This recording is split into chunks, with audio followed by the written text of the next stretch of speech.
I call to order this November 11th, 2025 meeting of the Blair Mayor and City Council. I am Mindy Rump, the Mayor of Blair, even though your agenda says otherwise. But I am pleased that you have joined us this evening. This is a public meeting and you are part of the process. I encourage you to participate, ask questions, and share your thoughts. I want you to feel comfortable, and I will do everything that I can to make sure that your voice is heard. We do have several rules to help us proceed with the meeting, and I ask that you please keep them in mind. Please, if you have a cell phone, turn it off. If you need to take a call, step outside the chamber. When you wish to speak, simply raise your hand and I will acknowledge you and you can come forward to the podium. The City Clerk, Brenda Wheeler, must record who you are, so please state your name, spell your last name, and state your address. Keep your remarks brief, about 3 minutes, so that others have the opportunity to speak. And please, this is of the utmost importance, direct your comments to either myself, City Council, or to our city staff. A copy of the Open Meetings Act has been posted by both exits, and we will begin this evening with the roll call of members. Banner. Present. Paulson. Here. Long. Here. Wolf. Here. Willis. Here. Clark. Here. Fletcher. Yep. Highfield. Here. All members are present. Thank you. Wow, that was my voice. Being Veterans Day, I would appreciate it if anyone in our room this evening is a veteran, if you would please stand so we can acknowledge you, and thank you for your service.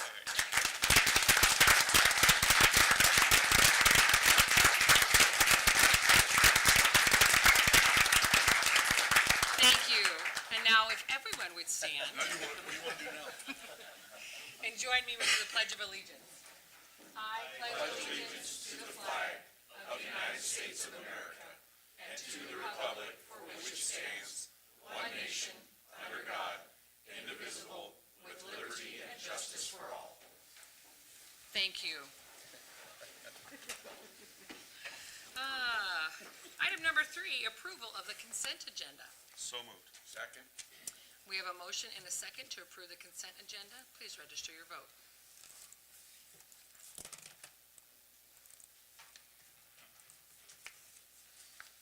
All council members present voting aye. Motion passes. Item number 4, consider resolution 2025-105, approving Justin Smith, Caleb Nicholson, Gabriel Stock, and Mark Hodson as new members of the Blair Volunteer Fire Department. Chief Leonard. Good evening, Mayor, City Council, City Staff, Chief Leonard. As you see, we're here tonight to get approval. This is a great thing. Over the last several months, we've been here bringing on all these new additions. So it's helping build our numbers and getting everybody where we need to be. We got some people over there in the EMT class that's currently going on, so we're moving right along, moving in the direction that we want to as a volunteer organization. As you read tonight, want to bring on 4 new members. The first one being Justin Smith. His daughter is currently one of our cadets. Caleb Nicholson, he's a former member, wanting to get back on. Gabe Stock, he comes from a family where his dad was served for Tacoma and Herman, and also I believe on Oakland. So it's in the blood. And then returning, Mark Hodson. So here to get approval for those 4 individuals. Any questions? Does Mark have to do the agility course? So Mark is getting back on, and he's going to that lifetime status that we started. Good. So then he'll be able to help where is needed, and he doesn't have all the requirements like the rest of us will have. Chief, I like this habit you're getting into. I think just about every council meeting you're bringing more and more, and we appreciate all these volunteers that are. I do got to give a shout out, though. sacrifice. I do got to give a shout out to a couple individuals. I got to give a shout out to Jake Dunn, who does a lot of our social media platform to get things out there. Then Amy Clausen with the committee that she is with, recruitment retention, for getting the word out there and getting people in. Excellent. Nice job, both of you. Council, how would you like to proceed? I'd like to introduce resolution number 2025-124. Resolution number 2025 I think it needs to be is it 105 or 124? 105. 124. It is 124. Yep. Okay, thank you. Approving Justin Smith, Caleb Nicholson, Second. Mo- Not yet. Oh. Make a motion to adopt resolution number 2025-124 as presented. Second. We have a motion, a second, to adopt resolution number 2025-124. Please register your vote. All council members present voting aye. Motion passes. Congrats. Congratulations. Thank you.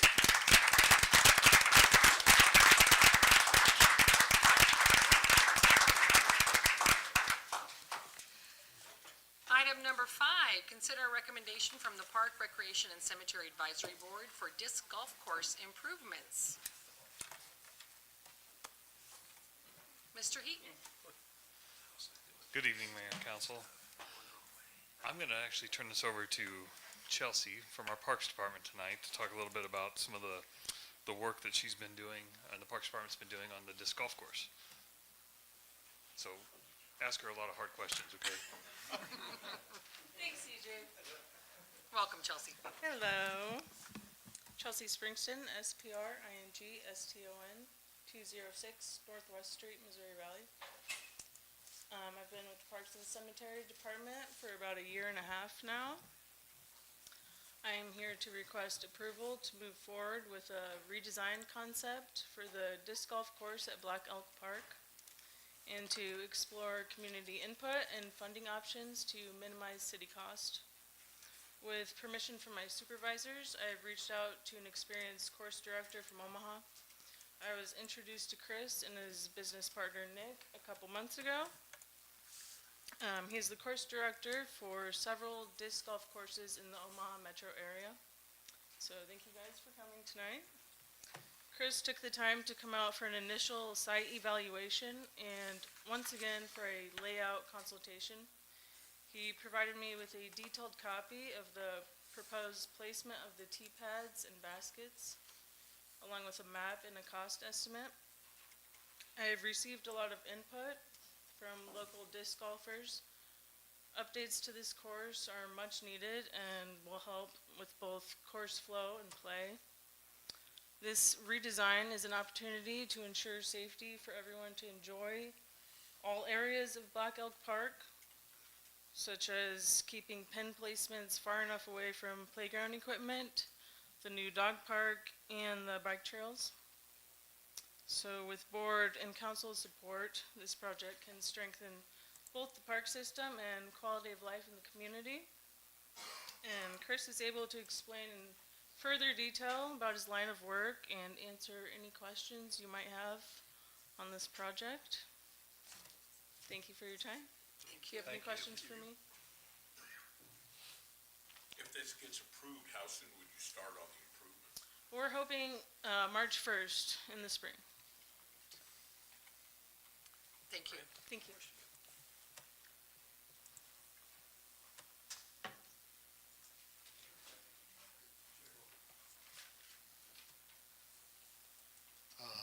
Christopher Oyen, CHRSTOPHR, OIEN, 5513 North 81st Street, Omaha, Nebraska.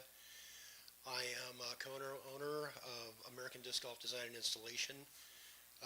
We have installed and done redesigns on multiple courses in Nebraska and Iowa. It'd be a pleasure to come and work on your park. It does definitely need a little bit of help. Some of the things that we noticed upon initially coming here, now I'll have to be honest with you. When I was playing this park, I am a former professional traveling disc golfer. When the course was first installed, I was actually here playing it. I was part of the group of people who actually designed it. And I myself did a personal 18-hole design for your course. And at the time, it was not allowed because back then there was kind of some mythos that surrounded Black Elk Park, which was that the ghost of Black Elk would wander the park. And in front of the clamshell there, that area specifically was where he was sighted or seen. So the course was only allowed to be 9 holes. And so my design was not used. I was disappointed. And the design that was used was something that I'm really not sure where it came about, but it had certainly had some design flaws. Not just that, as As Chelsea mentioned, we're very much a part of the parks we install and the parks in Omaha, the disc golf courses. And what we are a part of is the maintenance of those areas. Hummel Park, Lake Cunningham, Seymour Smith, we're very much a part of that. And so part of our design process very much takes into account maintenance in the future, because that ultimately, a park that is not maintained properly will not get played. If it is not decent, it will not get played. And if it's designed in such a way that it cannot be maintained properly, that doesn't help you, that doesn't help the players. If you have to drive through your mowers through crazy areas that aren't wide enough for your mower to fit through, or it doesn't get done, or it's not cost efficient. You only want to pay for this on the front side, and the rest of it should just be, it's there, and it gets played. There shouldn't be anything else beyond that. So when we did the redesign, that was very much taken into account. We also, as Chelsea mentioned, moved a lot of your T-pads. There was a lot of unneeded uphill, downhill walking. A lot of the holes themselves also were just too long. Your course is not meant for some sort of championship level disc golf experience. It's just not. It's meant for your local players to play, new people to play, family units, kids, their parents, to come out and play. The way it was before, many of the holes were way too long, and it doesn't promote that kind of play. And that's another thing, I guess, that I failed to mention, is that that's another thing that we do, is we give you sound advice on getting people. We know that activating a space, activating a park space is very important. And we can design you a super cool championship level golf course, but the fact is, mom and dad won't bring their kid there. And those are the people you want in your park. We just redesigned a park in Bellevue that was 9 holes, an area with only 9 holes in it. We made it 18 holes, and in less than a month, the amount of people playing it has easily tripled, quadrupled. We went from like 5 people in the park a day to like 20 or 30 people in the park a day. And that's all because the park was improperly designed for the type of people that, want to play, local people in the neighborhood. So just another good reason to redesign your park. If you have any questions, I'd be more than happy to answer them. In some of your notes, I see it says also the installation of new A and B pin placements. So there'll be actually 2 chain nets. The second round, when you're playing your back 9, you go to a different hole. Well, what'll happen is, just like in a ball golf course, you have the opportunity to have multiple holes. Now, the equipment itself is set in a sleeve, and the basket itself, the sleeve has a tab on it with a hole in it. The basket has a tab on it too. And those are locked together. And so what we'll do is there'll be 2 pin placements for every hole. So you'll be able to change those out. Or your hope as a community is that people take ownership of the park. You get a club. If you've got golf and kids and people playing there, people are going to take ownership of it. It's just kind of the disc golf way. It always happens. And so that creates variety for you. Variety for the golfers, variety for your course. Another thing too is that if you leave a pin position in the same spot for a year and a half, it starts to get worn out. The grass around it starts to get destroyed. And so it's really important anyway to move those baskets every 4-6 months to make sure that that grass area around it doesn't get destroyed. That's a more maintenance-y financial reason. But as a disc golfer, the real reason is I want variety when I play. it'd be really cool for every time I play my golf course that it's different. That's not gonna be that way, but there's a chance it might be. So, so that explains that. So the sleeves are just metal sleeves, and we set those, and just another maintenance thing is we set those flush with the turf. So when your mowers, when they're not in use and there's not a basket in it, mowers can easily drive right over them, so they won't be clipped. You won't break your mowers on them or anything. They're safely below the surface of the ground.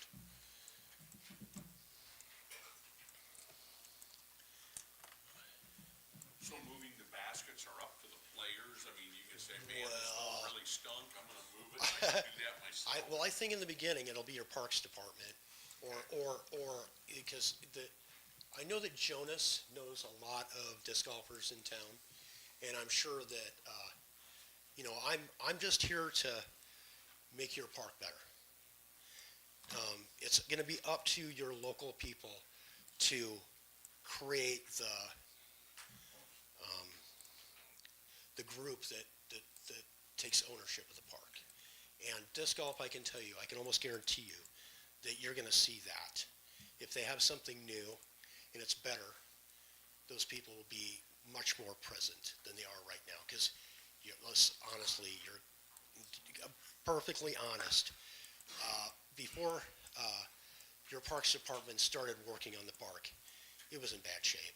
Like there was a lot of fluffy things around, lots of big bushes and untrimmed trees and baskets that have been buried in the woods and baskets that are missing, and that in itself was driving people away from your park.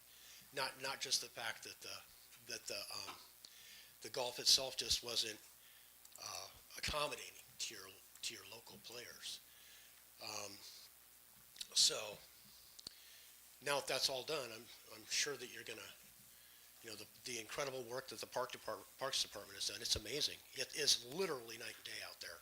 It's beautiful. And that park's, when I first started playing there, holy moly, that was like, what, 20, I hate to think about it, like 20 years ago or something like that. I can't even remember now. It was such a beautiful place. And not to say that the park, even bedraggled, wasn't beautiful, but it looks so amazing now.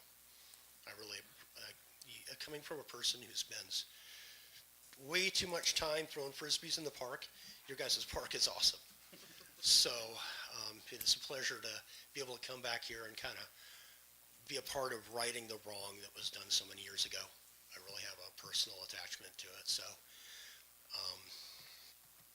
so to answer your question, I really tangented there. Hopefully what will happen is those people will come to your, since Chelsea is very connected to this park, obviously, and your Parks Department as well, they'll just say, hey, can we get a key for a day? And they'll go out and move the baskets and give the key back. And then maybe you'll have someone trustworthy enough to have a key, and they can move the baskets at their own leisure, but that's again up to your community and you guys, and I'm just the fixer. But that's my personal hope for your community and your golf course. So. I did notice the bid was for the installation, the removal. Parks Department can take care of that, I assume?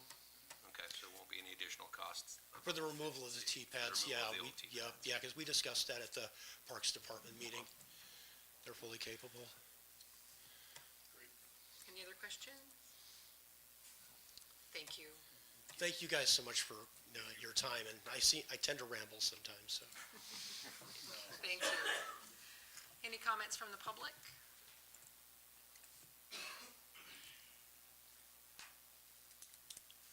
Hi, Jonas Thomas, 1829 South Street, Blair, Nebraska. I've been playing disc golf with Chris for, let's say early 90s. But I am a resident of Blair, and I am currently going through the process to try to become the Blair person for the course. So kind of going to the keys, et cetera, when he's speaking of the keys, changing baskets, if all goes well, hopefully something I will be the person to kind of do that. I will help doing the volunteer. We'll arrange volunteer days to come out and clean the park up. We will kind of take initiative. So me being a resident here and having too many years of disc golf myself under my belt. That is one thing that we're working through, trying on make sure that I can be the person to handle that, and that's kind of an internal thing with the disc golf community. So that way there will be a spokesperson, if you will, trying to get everything connected here locally. Thank you for your willingness to serve and volunteer. You met, Appreciate any questions at all for me at all? Thank you. Thank you. I see we have another comment from the public.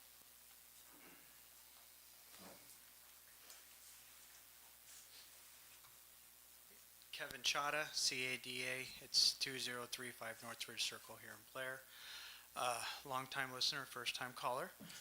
I am and my wife are avid amateur disc golfers, and we love being out there. I do think that there's a concern of putting in too many tee boxes and too much money. We do have good tee boxes out there. I do know that right now at least 2 or 3 of the cages are down, and I think that that could easily be fixed. And in the past, we only had the cage per hole, and we still got a lot of people out here golfing. On the other side, I do support the disc golf. Anytime that you can put your name and a phone number on a disc, and when you lose it, someone calls you and says, I have your disc. Those are people we want in Blair playing, and there are a lot of people that come from out of town. But I am concerned about, I'd like to see it get the course fixed currently, but I don't know what the exact bid is to fix it completely, but it seems like we can just fix what we have now and get the cages back up and then improve from there. Thank you. Thank you. Any other comments from the public? Having none, how would council like to proceed? I'll make a motion to approve the disc golf course improvements as recommended by the Park Rec and Cemetery Board. Second. We have a motion and a second to approve the disc golf course improvements. Please register your vote.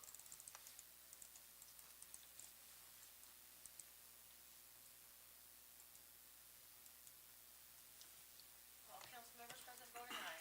Motion passes. Okay, Chelsea, get on it. Item number 6, consider a recommendation from the Park Recreation Cemetery Advisory Board to update the cemetery rules to allow for multiple cremations per grave space. Mr. Heaton. Thank you, Mayor. So this is the second item tonight from the Park Board at their last meeting. And I'm going to go ahead and present this, but we had some other information come to light today, so I'm going to change my recommendation to postpone this item tonight for more discussion, I guess. But kind of just get everybody up to speed on what's going on and give the public that's here a chance to comment tonight. I talked with James, the park superintendent, about the possibility of allowing additional cremations in one grave space. We had a couple of different families reach out that had a grave space, and most cremations take up about a 12 by 12 space. So not a lot of space when you have about a 4 foot by 10 foot grave space. So you have 40 square feet, and right now we're limiting cremations to essentially 2 square feet. Not to say that we want to fill the whole thing in. That's not what we're trying to do, but also to just be aware that some families have limited funds. If they already have the grave space, can we try to, accommodate more per space? Currently, the rules allow for either 2 cremations or 1 cremation and 1 regular vault casket burial. And what came up actually today is something that I've only seen happen one other time, whereas the initial burial on the site was a cremation. They had another family member pass away, asked to use that grave space, but that person is what we'd consider a full burial. They're in a full casket. So the park staff is going to have to remove that urn, place the casket, put the urn back in. So that brought up this question that we didn't discuss with the park board is, okay, if we start allowing multiples, the way the rules are now, you can have 1 full burial. I think I said I've only had one time maybe in 20 years that I can think of that we've had to remove an urn to put a full casket in, but we just want to have some time to discuss kind of how should we fine tune those rules, I guess, to say once you go one way, you're kind of stuck down that path. because we obviously don't want to be removing multiple cremations to put in a casket down the road, because that's just extra work on the guys and on our equipment and everything. So again, just something more to put some more thought into before we actually place a rule. But the whole idea behind this is just to allow more cremations. The other issue that we have with, that is kind of limited of the amount of burials in the space is just the amount of space on a headstone that you can give proper memorial to whoever's buried there. One conversation that we've been having would be to go to more of a flat, kind of a wash tile style of stone that's flat with the ground. The mowers could go over the top of it. If the Parks Department needs to get in with the dump truck to do any work or any grave openings at the cemetery, they could drive over the top of it. But again, that's something that we need to kind of figure out, because right now, the way the rules are for headstones, they can only be a certain size, certain height, and you can just, there's only so much real estate to put engravings on those stones. Any questions for me? I know there's a lot there. Like I said, we're still kind of puzzling through. So if we allow 3 people to be buried there, cremated, 3 or 4 or 5, I mean, what's the limit gonna be? It would be one, what I would consider a full burial. You could only do one. There's only enough space for one casket. Cremations, A cremation, we would allow up to 6, is what we're proposing. we allow 6 headstones to be buried in the ground there on the No. same plot? No, you have to have, A headstone and have them engraved in that? yeah, you'd have to have a stone in the, so if you have your grave space, they're, like I said, 10 foot long, about 4 feet wide. The stones are at either end. That way you have, I'll say, 9 feet in between to be able to back the truck in, get mowers in. If you had to get in and take a tree out or any kind of work like that, or even just set the stone. A lot of the stone setters will back the truck in and place the stone. So currently, our rules don't allow for any stones or markers in between, or actually on top of the graves. So that would be another slight change on how we could give those extra cremations, I guess, the proper, memorial. CJ, how deep are the urns generally buried? 3 feet. 3 feet, yeah. You ever had a request for 6? No, not at this point. I think the most, somebody wanted to do 3. Yeah. And we limited it because right now the way the rules are, it says 2.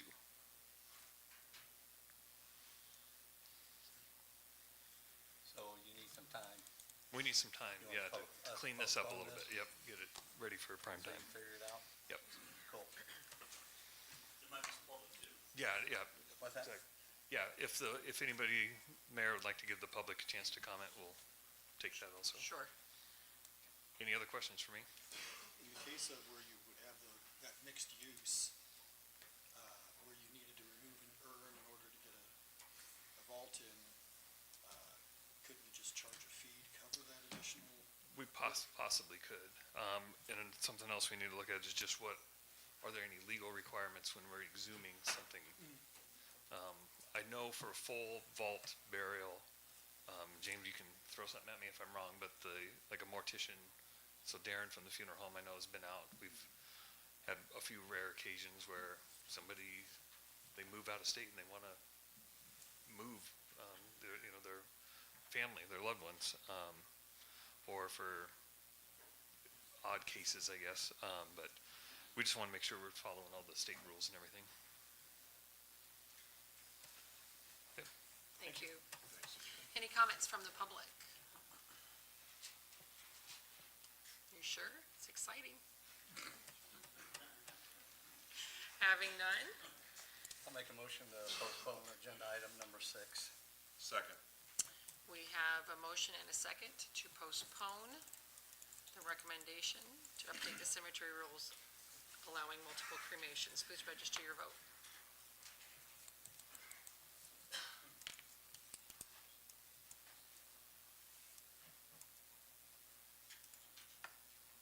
All council members present voting aye. Motion passes and the item is postponed. Item number 7, consider a motion to contract with the Washington County Food Pantry at Joseph's Coat for expanded community services due to increased challenges resulting from the shutdown of the federal government. Mr. Green. Thank you, Mayor. Good evening. Excuse me. Good evening, council members. Tonight, come before you just to kind of make a request that this is something that the mayor and I had been talking a little bit about. As you are fully aware, with the federal government's recent shutdown that hopefully is near an end. It's especially then with the SNAP program not being funded for the month of November. It's just led to a lot of need from various members of the community. Joseph's Coat and the Food Pantry has been doing a fabulous job with the extra work and support that they have been providing to the community. Many have been contributing some resources to them. Unfortunately, state law doesn't allow municipalities to directly give for food and some things like that, but it does allow us to contract for services. And so our request before you tonight is to use $500 out of our Keno fund, which we've got tens of thousands of dollars set aside for various projects that we might do around town. So it's not a matter of funding from this particular perspective, but Keno funds are there for the community good and public opportunities. We are allowed to contract with entities in town. As an example, we do that with Gateway for Economic Development, Gateway with Economic Development. We're considering the chamber, do it with the Friends of the Animal Shelter. So our request before you tonight would be $500 just because of the extra service and effort that they've been going through serving people in our community. Any questions? One-time deal? Yeah, just a one-time deal. Any other questions for staff? Thank you. Comments from the public? I believe we have a representative from Joseph's Coat here this evening.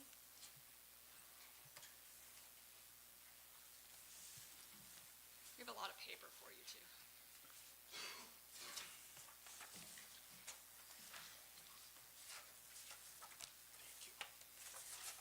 Thank you.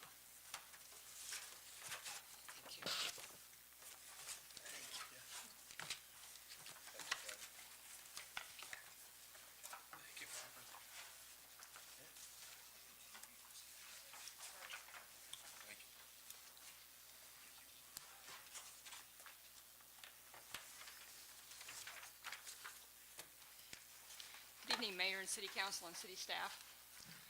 Thank you for the opportunity to speak this evening. Would you give your name and I spell your will. last name, please? Just a Thank you. second. Oh, sorry. Mess up my mojo. Oh. So a bit of history about the Washington County Food Pantry. This organization has been recognized as 23 years in our community. We've been in our current location at Washington Street for about 15-ish years, and we've been here for good through floods, COVID, tornadoes, storms, and now the lapse of funding in social programs. So I am Denise Chada at 2035 Northridge Circle in Blair, and for the past 7 years, I have served as a strategic director of the food pantry. The food pantry is governed by a volunteer working board of 10 people who represent Blair, Arlington, and Fort Calhoun. So what do we do? So our mission is to end hunger in Washington County. So we provide food to families, and how do we do that? Well, we offer 2 different programs. The first one on your left is the predominant one that we offer. It's a monthly pantry for Washington County residents. Residents can come in if they meet the USDA requirements. It's once a month.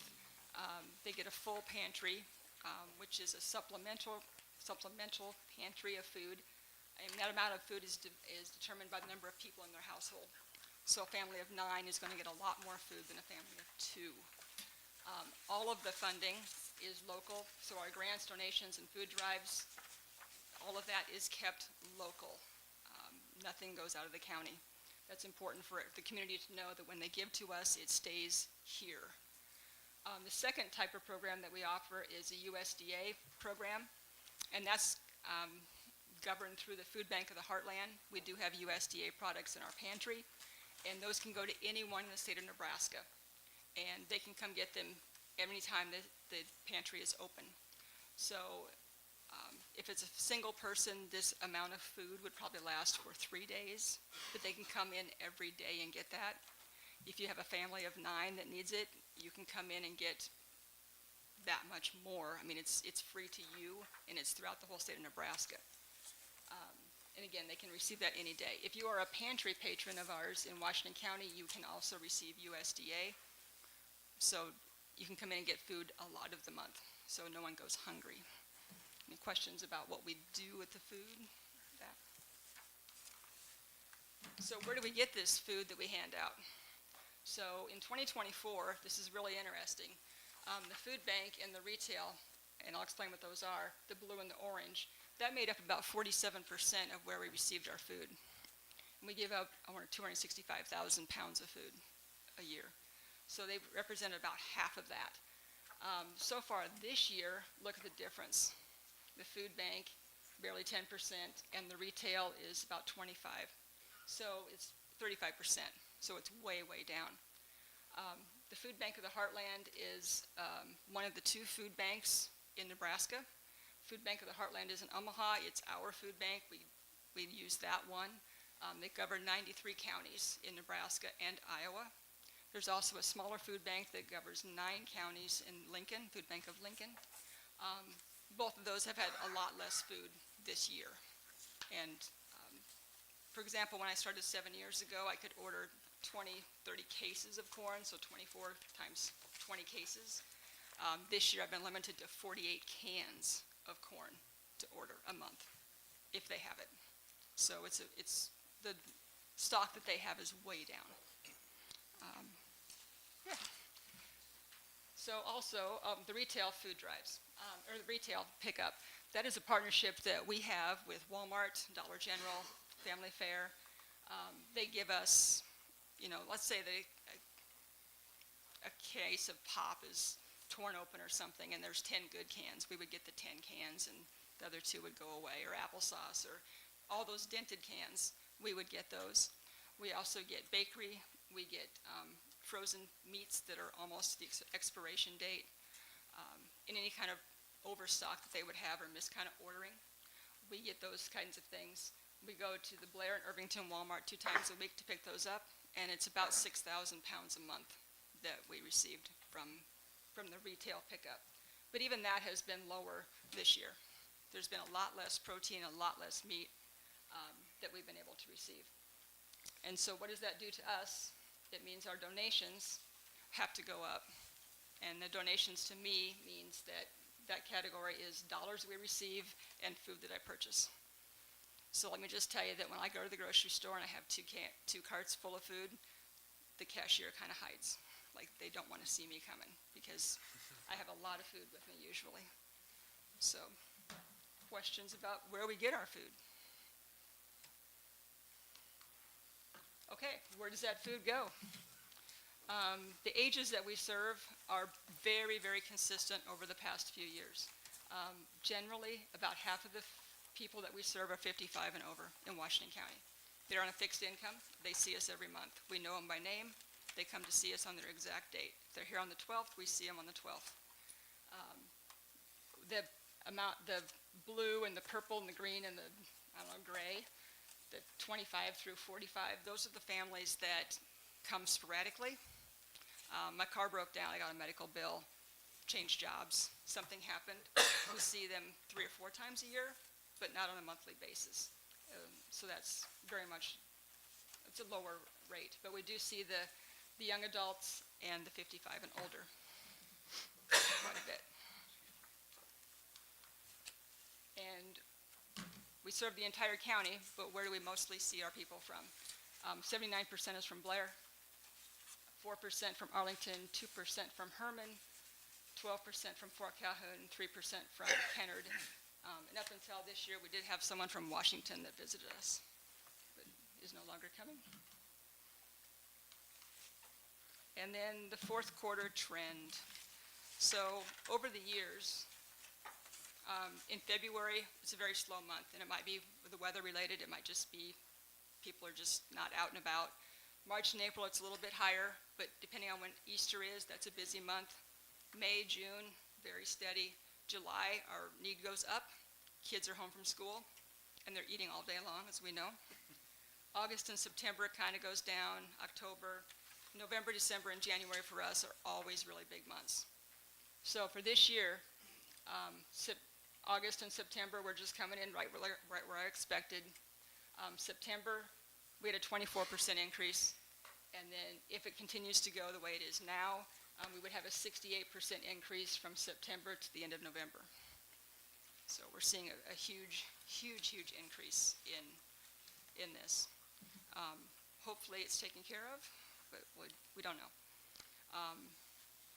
So what changed in that? Obviously, the federal government, but then also, instead of being a supplemental food pantry, we became a grocery store. So it wasn't just people needing a little bit of help, it was people coming for everything. And the families changed. The people I pointed out before, the 25 to 45, that's the families that we saw or are new to our pantry in this time. So that's different for us to see them.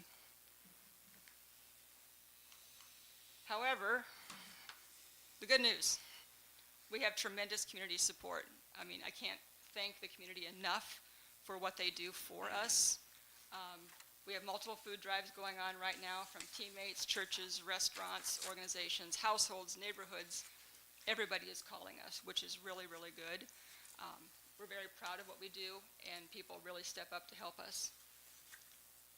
The other thing that we do is we also act as a community hub, and the pink sheet that you have in front of you is part of an ongoing conversation that we have in Washington County. We meet every month.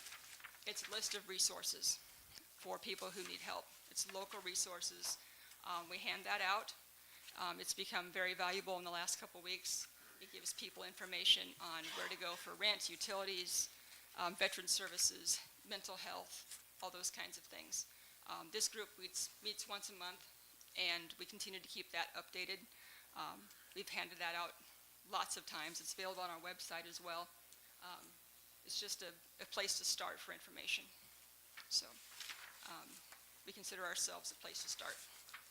And I'd invite you all to stop by for a tour. We're very proud of what we do. We'd love to have you over and show you around. And if you don't want to go there, you can see us at the Tannenbaum Festival. You can see us at Washington County Gives, and then our Christmas for the Coat is December 10th. Any questions that I can answer? Kevin? Any questions? Thank you very much, Denise. Yep. Thank you, guys. Public, I'm gonna make a statement. Do you have any comments from the public?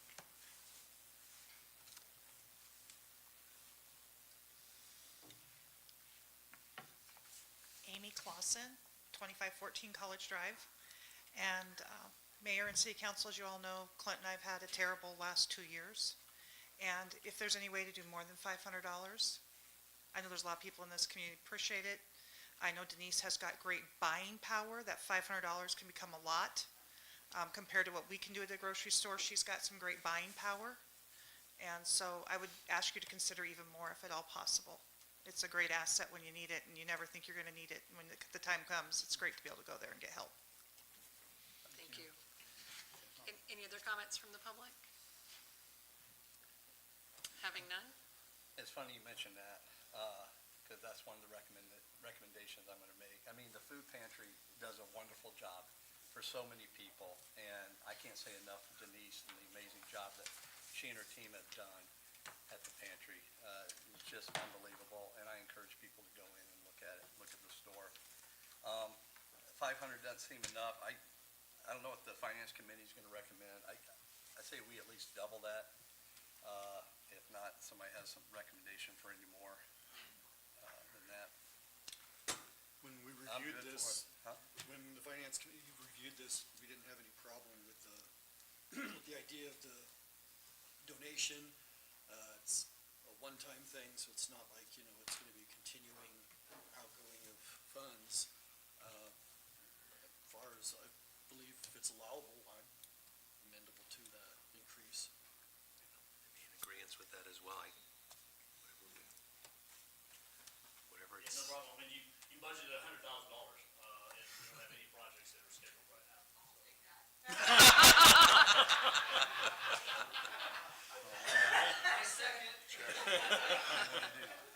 It's about 2,000. What do you wanna do? I'm thinking 2,500 at At least. this time of year, yes. Okay. That's what we have that much, we can go 99,000, but 2,500. Unless the finance committee has something else, I think it's, and thank you, it's a great cause. I, like to make a motion to approve the contract with Washington County Food Pantry at Joseph's Cove for $2,500 from the Keno Community Betterment Fund. Second. We have a motion and a second to approve the contract with the Washington County Food Pantry at Joseph's Cove for $2,500. Please register your vote. All council members present voting aye. Motion passes.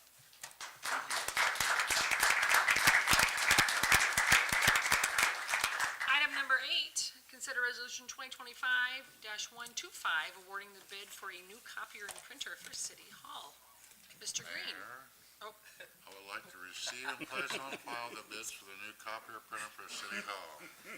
Second. we have a motion. Sorry. I'm like, what did I do wrong? We have a motion and a second to receive and place on file the bids.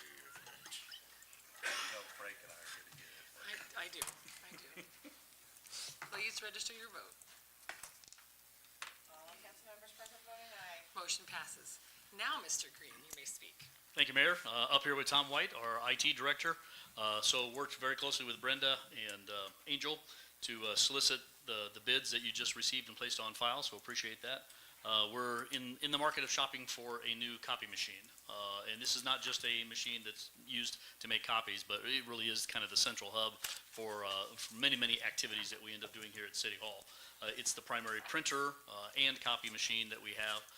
But it's not just a standard printer. It will do all kinds of things, 3-hole punches automatically, staples, color, black and white, folds paper, multiple different sizes. So it really is a machine that we use extensively, and it has a scanner built into it. So we do lots of scanning for our electronic documents, and invoices come in, other documents like that. And it has a fax machine built into it. So we still use that, believe it or not. There are, especially on the medical side, there's a lot of institutions that prefer to fax just because it's a little bit more secure from that standpoint. So it's a great multi-purpose machine. Tom does a great job of kind of helping to maintain it and all the different users that have access to this particular device. So we kind of laid out a spec sheet on what features we were looking for, especially wanted one that was a little bit higher speed, because obviously the quicker we can run through several hundred documents when we're printing large sets of documents, the better. This is also the primary machine that's used for printing utility bills, and as you know, we're in the process of moving away from the postcards, and we used to print larger sheets that were almost like legal size or even ledger size, and would have 3 bills on them. Now we're going to single size, letter size. Now we're hoping that with the revision and how easy it's going to be for people to be able to get electronic bills and just do it online, that we'll have less and less over time that we print. But still, once a month we'll be running through all of those. The plan is to take the current machine, move it over to the Community Development Annex once that building is officially up and running, and we've got the other unit here. So we tend to buy our printer copy machines, not lease them, because we feel like there's always a good hand-me-down other location. We'll use it at another location, such as the one we're talking about, or it'll go to, say, to one of the parks facilities or over to the Utilities and Streets Department. They still have some good life in them. We always have a service contract with one of the local companies that basically provides all the toner for us, but also does all the different mechanical work. So 5 different bidders, 8 different machines that they quoted to us. In looking over those, looking at some of the comparisons with machines that we have now, had the features that we had, we feel like the Access Systems Rico machine ends up being the best one for our services. It's a little bit slower than what some of the other ones were, and a little bit more expensive, but if you actually looked at the physical device, and again, we've got images of these, so if you want to see anything more or talk, it's primarily more expensive because the finisher piece of it is external. Some of the machines now have kind of an internal finisher. I get a little worried when the more things you have working on the inside of the machine as opposed to separate and distinct, they tend to bog down a little bit more or have a few more problems. So personally, I like the external finisher that comes along with this. And again, it'll do all the stapling, the 3-hole punching, the sorting, all those kinds of things in that external device. So The recommendation that we have would be from the Access Systems RICO, 60 pages per minute at $8,465. Anything you'd like to share, Tom?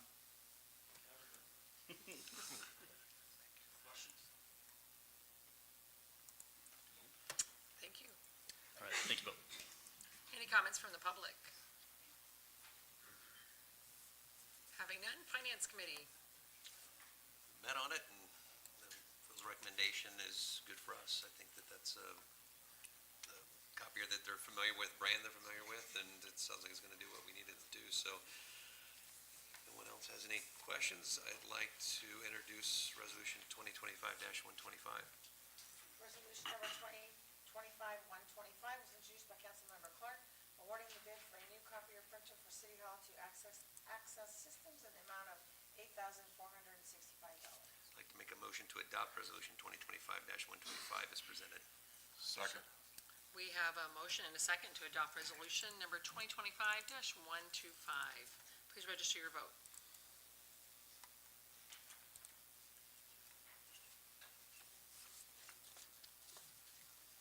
All council members present voting aye. Motion passes. Item number 9, consider ordinance 2597, amending the Blair City Municipal Code, Chapter 9, Article 8, by amending Section 9 and adding Article 9 to require the registration of vacant properties. Mr. Green. Thank you, Mayor. And I do want to thank our legal assistant, Katie Ferrari, for helping out with this and doing the research on it. What we have before you tonight is a suggested change to our municipal code that would be adopting a vacant property registration. This is something that the state legislature enacted about 10 to 12 years ago, something like that. When it first came out, and I was the assistant here, I'd heard about it, and in my recollection and the discussion that kind of went on amongst the different city officials around the state, it was primarily really just all about registering vacant properties so that you know who the owners were in case there was a fire or there's some property maintenance issues that had developed over time. We didn't seem to have much trouble with that in Blair at the time, and so didn't really consider moving forward with this much. Over the years, heard and learned a little bit more about what the law is and how it's been utilized by other communities. And there's a key significant part of this statute that allows us to not just have a registration, but actually to charge a fee for property owners who choose to leave their properties vacant.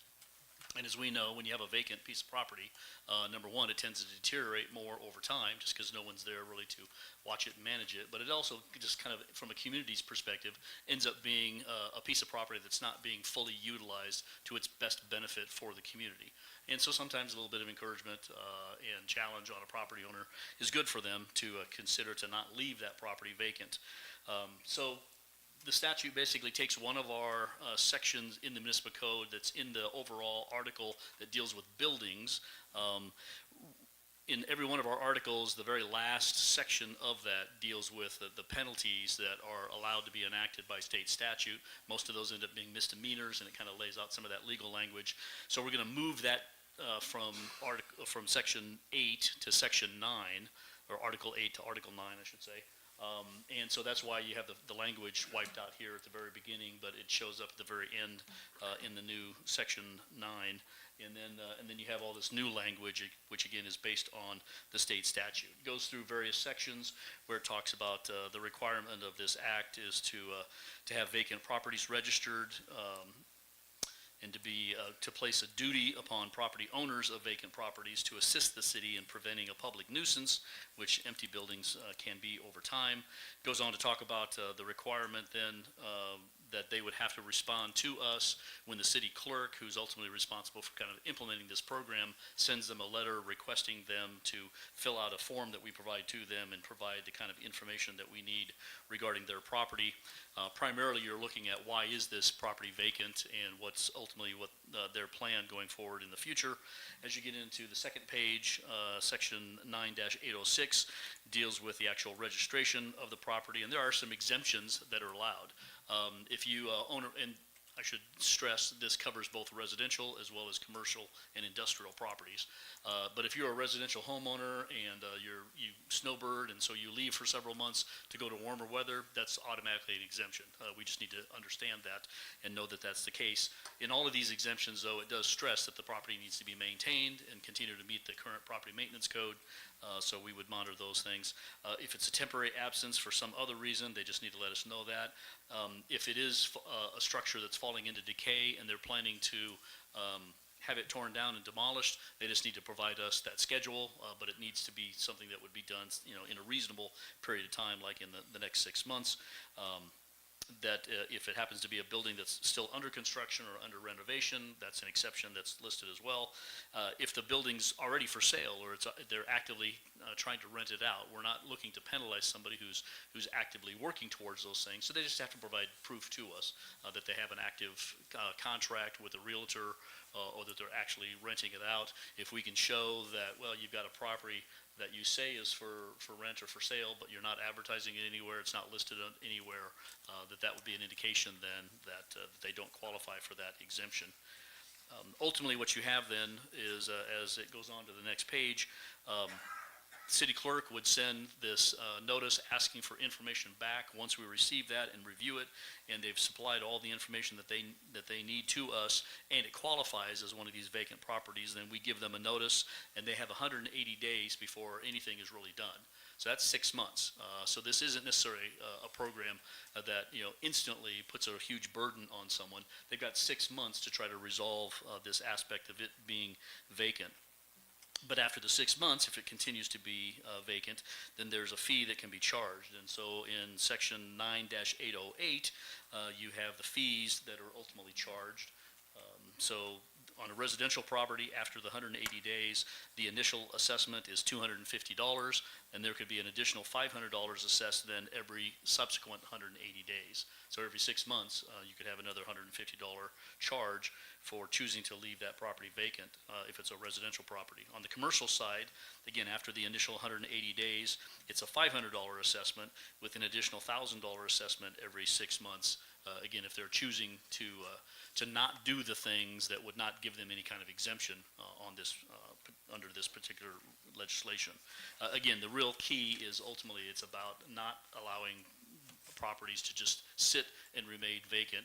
And downtown's kind of a good example. We have some of the great historic buildings that are down there that haven't been occupied for years. And the current property owners don't tend to seem to be doing a lot with them. They may talk about the fact that sure, it might be for rent for the right price, but for a building to sit empty for such a long period of time, you begin to wonder, is it more of a tax advantage to them or just some other benefit and not really being utilized well for the community? So we feel like this would be a good thing, another tool in our tool chest to try to see the economy be strong here and all of our structures to be utilized on a regular basis. Any questions you may have? Thank you. Thank you. Any comments from the public? Having none, Judiciary and Real Estate Committee, did you meet to discuss? Yes, no? We did. Good. This is something that I was pushing staff to work on, and I appreciate all their research because this is important. Yeah, we agree. Phil and Katie summarized us on it, and it is definitely something we need to do. Downtown is a focus. Of course, there's also going to be some vacant houses and stuff that are out in the area, so let me get to where I'm supposed to be. If there's not any questions, I'll introduce ordinance number 2597, amending the Blair City Municipal Code, Chapter 9, Article 8 by amending Section 9 and adding Article 9 to acquire the registration of vacant properties. An ordinance to amend the City of Blair Municipal Code, Chapter 9, Article 8 by amending Section 9 and adding Article 9 to require the registration of vacant properties, provide registration fees, provide penalties for failure to register vacant properties, repealing all ordinance, parts of ordinance conflict herewith, providing this motion to be full force and effect and published in pamphlet form. I move the statutory rule regarding reading on 3 different days be suspended for consideration of said ordinance. Second. Question? The question before the council is, shall the statutory rule requiring reading on 3 different days be suspended? Please register your vote.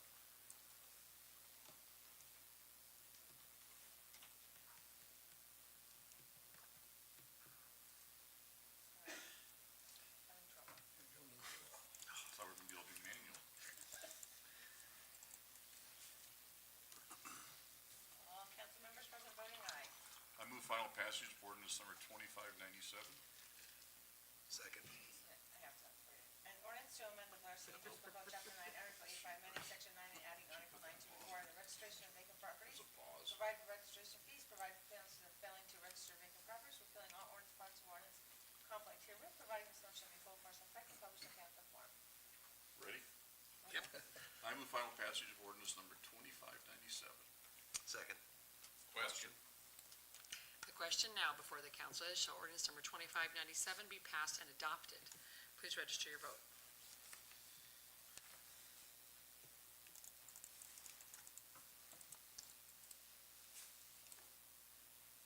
All council members present voting aye. Motion passes. Item number 10, consider resolution 2025-126 requesting the State of Nebraska Department of Transportation to change the speed limits on Highway 75 South. Mr. Heaton. Thank you, Mayor. Aaron, I think I got a map of this one. So yeah, what's before you right now is a resolution that would, if passed, tomorrow morning, I will send to the District 2 engineer kindly asking for a change of the speed limits on Highway 75 south of Blair. So what I got here is just kind of a image off our GIS of the area. So the new Hollow Road bypass, which ties into 10th Street, and our new signal. The yellow section right now is, most of it's 65 miles an hour. I think we like 1,000 feet before the intersection, it switches to 45. Talking with the Transportation Committee, what we would like to propose and request the state to allow us to do would be able to move that 45 limit all the way out to Anthony Way as you're coming into Blair, which is the south entrance to Cargill. Be 45 miles an hour to the new traffic light on Hollow Road, 10th Street. And then the blue shaded area is now currently 45 miles an hour. What we'd request is to change it to 35 miles an hour, and that would be all the way into Washington Street, on 13th and Washington. Right now, it switches right about Wilbur Street from 45 to 35. But with the light out there now, additional traffic, this whole field area, this property, Calcium Products is going in, there's other potential developments going in, there's gonna be a lot more traffic out there coming on in the next couple of years. And we did, with the traffic lights going in, that whole section, OPBD put streetlights in, just a few months ago, so it's becoming more urban, so we feel like we should treat it as such. Any questions? We have to get state approval on this, or being as it's in city? This is, since it's a state highway, we will have to get state approval. So what this is tonight is kind of a symbolic that the mayor and the council want this, and I will submit that to the state along with my request. And hopefully having your backing will put some teeth in it. But it's ultimately not, this won't be the final decision. It's up to the state. Any other questions for staff? Is it quicker than getting a stoplight? We have the stop signs, so as soon as they say it's okay, we can do, or the speed limit signs, we can get this done, so. Yeah, shouldn't be take 18 weeks or whatever the lights did. Thank you. Any comments from the public? Having none, Transportation Committee. We did meet on this, and as CJ pointed out, it's kind of becoming an urbanized area. We would like to see it, be a boost of safety as people are coming into town to, with especially all the trucks that are, even with the lights, all the trucks that are coming in and out of that area. So, no other questions? I'd like to introduce Resolution 2025-126. Resolution number 2025-126 was introduced by Councilmember Clark, requesting the State of Nebraska Department of Transportation to change the speed limits on Highway 75 South. I'd like to make a motion to adopt Resolution 2025-126 as presented. Second. We have a motion and a second to adopt resolution number 2025-126. Please register your vote.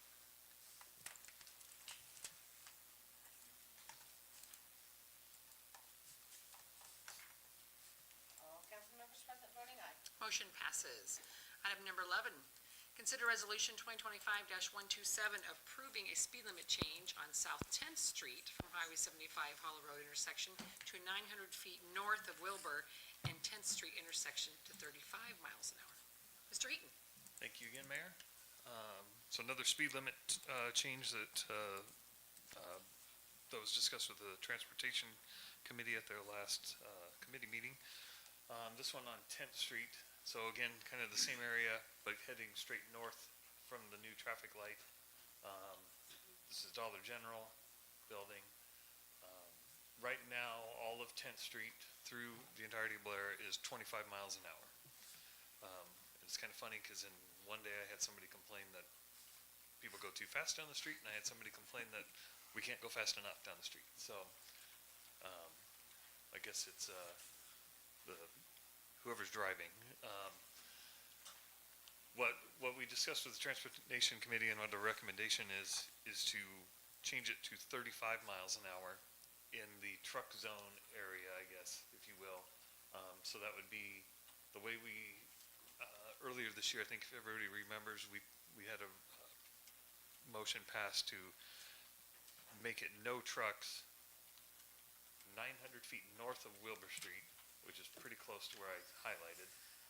That going north is no trucks. Everything south of that to Highway 75, trucks are allowed.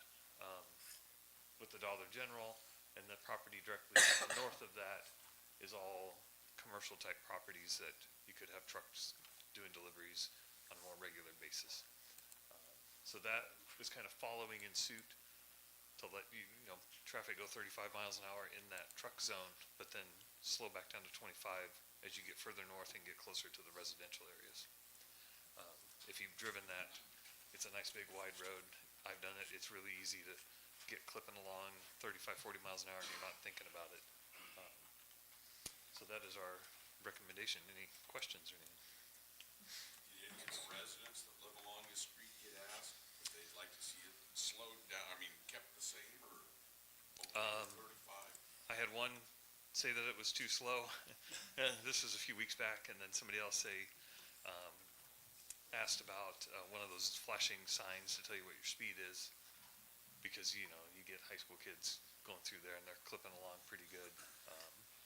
I know the police department, I think, has watched this area pretty good, and we've discussed getting some of those kind of flashing signs to, something we could put in if passed at where that speed change is, so it could help draw attention to people that, hey, you need to knock it down 10 miles an hour. But we did not necessarily go out and solicit opinions. Well, it doesn't appear where the area that's proposed to be increased, that there's actually residences there. Well, there's maybe the one house at the Two driveways, I think, that feed out to it, Okay. one on the Yeah. west side and then the one on the east, right up there, yes. It's right about in here where that no truck sign is. I took the property lines off there. I should have left that on so you could see it, but there's a property line right across there. That section is, like I said, more commercial, where it goes residential after that. That's where we'd put that stop in with a change. Any other questions for staff? Thank you. Any comments from the public? Having none, Transportation Committee. Yeah, we met at this same time. It just made sense to us. So if there's no questions, I'll introduce Resolution 2025-127. Resolution number 2025-127 was introduced by Councilmember Letcher, approving a speed limit change on South 10th Street from Highway 75 Hollow Road intersection to 900 feet north of Wilbur and 10th Street intersection to 36 miles per hour. Should be 35 though? 35. Hate to see a new sign being made up for 36. 38. Motion to adopt Resolution 2025-127 as presented. Second. We have a motion and a second to adopt resolution number 2025-127. Please register your vote.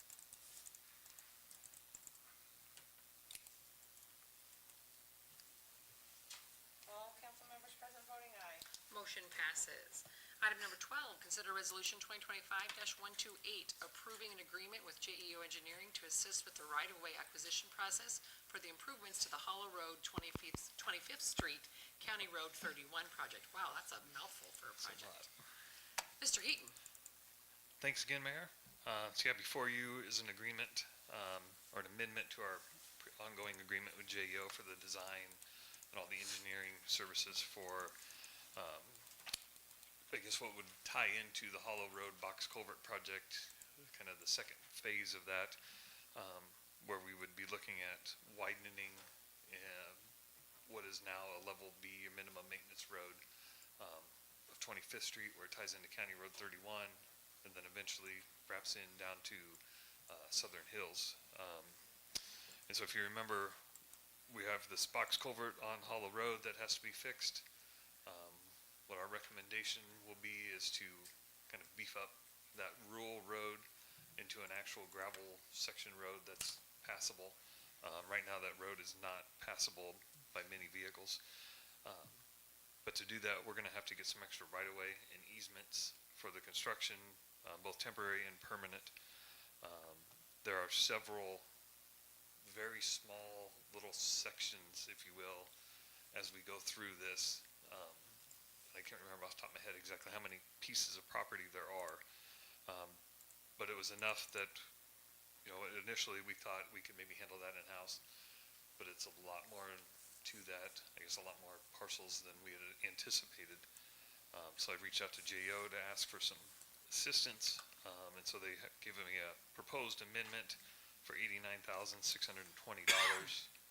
to essentially take over that and help us get all the right-of-way established, all of the legal descriptions written up, and then actually go on, negotiate with those property owners on what kind of sections we would need. And there's some of these that are very small little slivers of property that we need along the way, but it's all got to be done and on the books and be done properly. So, we're not just putting a road in somebody's yard without talking to them. So that's what this will get us, is all of that. They're hoping, if approved, to get going on this fairly soon. And then, if all goes well, we could likely bid this project later this, in the spring and get moving on this. Any questions?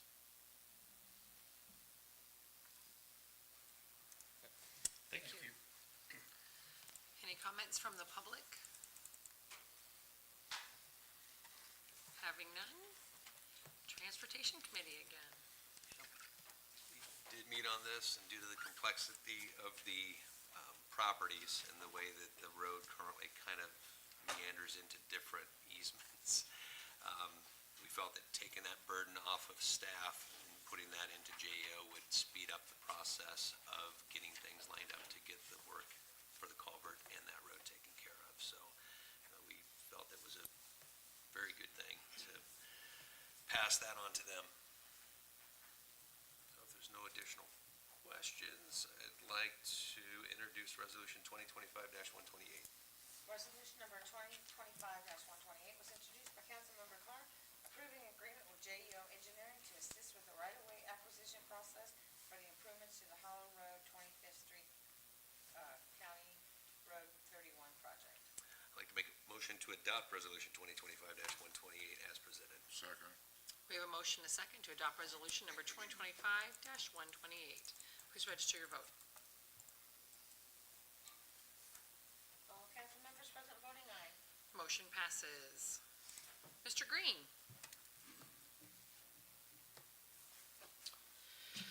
Thank you, Mayor. Just a couple things to bring to your attention. Number one, I want to let you know a little bit about what's going on with our annex project, with the house that we acquired just across the back of our parking lot here. As you know, that's going to be the new location then for our community development department. So it's been going really, really well. We're almost completely done. So carpet's in, painting's all done, waiting for final cleaning. We've actually moved Jeff Byerman over there already So we made it a priority to try to get everything out of the back of the council chamber here, because Tannenbaum is coming, and they want to be able to use this room in its entirety, and so we're happy to be able to do that. I just want to share my personal thanks to the following staff members for the really hard work and dedication they put into seeing this project go forward. So Mark Wolf, who's our facilities director, and he really coordinated with all of the individual contractors.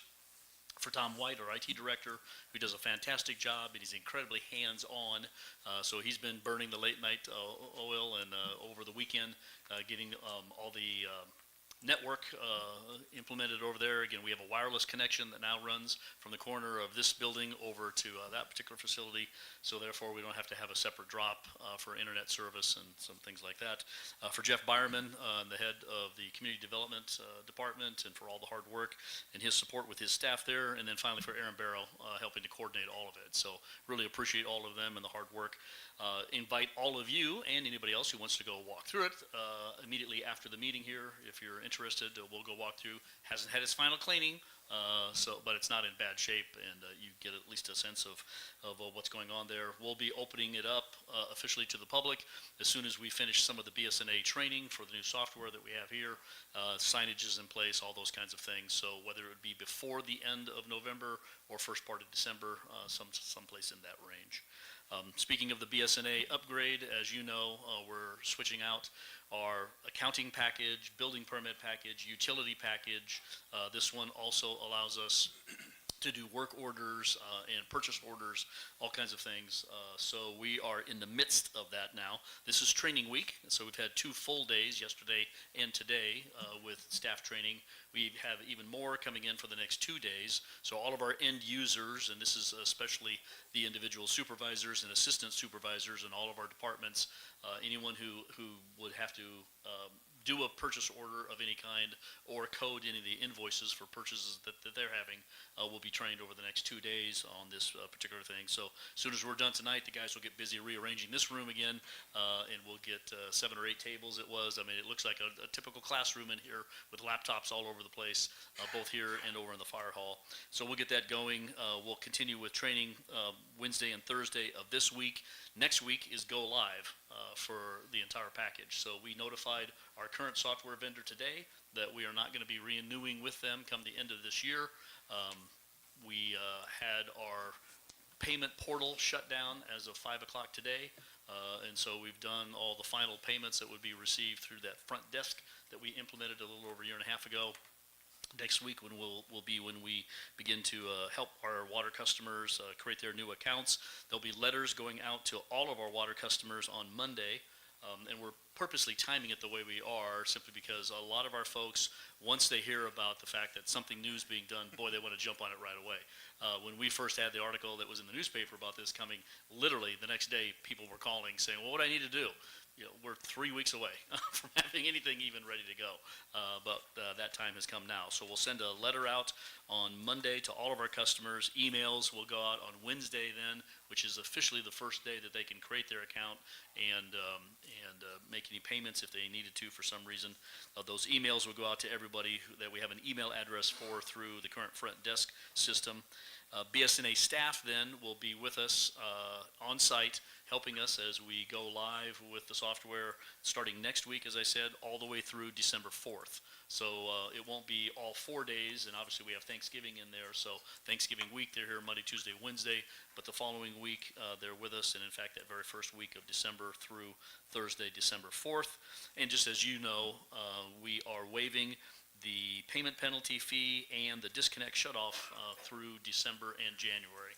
And so it'll be at the end of January. More information will be shared with our water customers each month on how they can create those accounts and hopefully go paperless to save the most money. The Blair branded store that you've approved and recently allocated up to the $100 per employee. Just to let you know, after the first week, 17 employees have gotten on there to order items in the amount of almost $2,000 already. And so we'll see much more Blair branded wear that our employees will probably be wearing, and especially when they go off for training or other events. Just a reminder, Tannenbaum's coming up a week from this Thursday on the 20th, so looking forward to those activities. And again, greatly expanded in the downtown area, so really encourage everyone to come and participate in that. The city offices will be closed, obviously, for Thanksgiving on that Thursday and Friday, and the mayor has authorized the library staff to go ahead and be closed on that Saturday. We've got an employee dinner coming up on December 5th, December 9th. Meeting, we'll probably have on that agenda a cancellation then of the second meeting in December. So all of that is coming up, and then I'm going to have Aaron come up and give a little bit of report on what's going on after the recent, or not recent storm, but the storm back in August, and then working its way through all of the disaster declaration. And so Aaron's going to give us a little update on what's been going on there. Thank you. Thank you.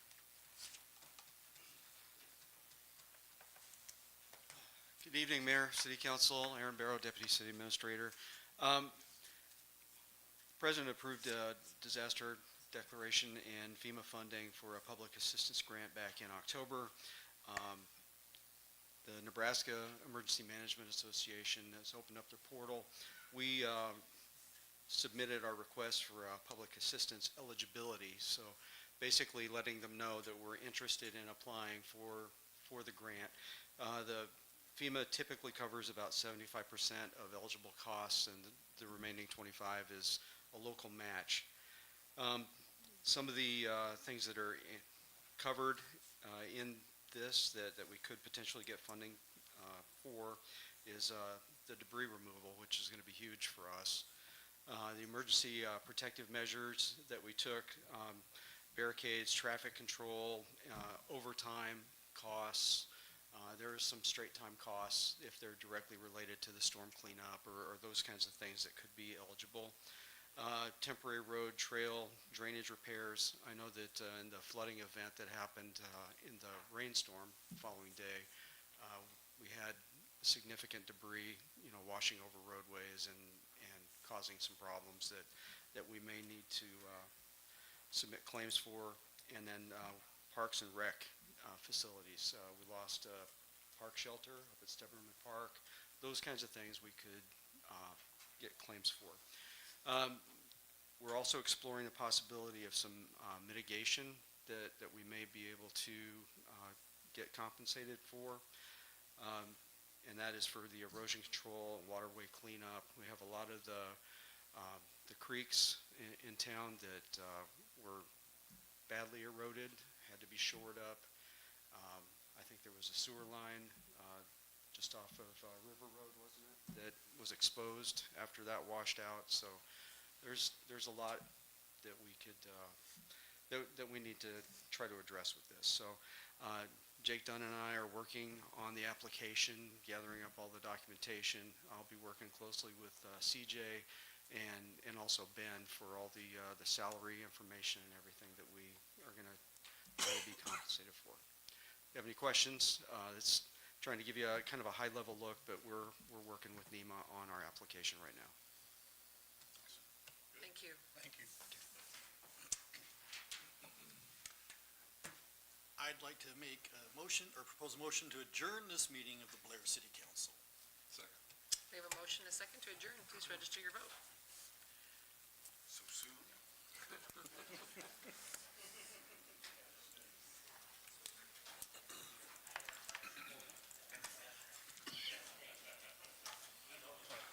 All council members present voting aye. Meeting is adjourned. I'm living on them.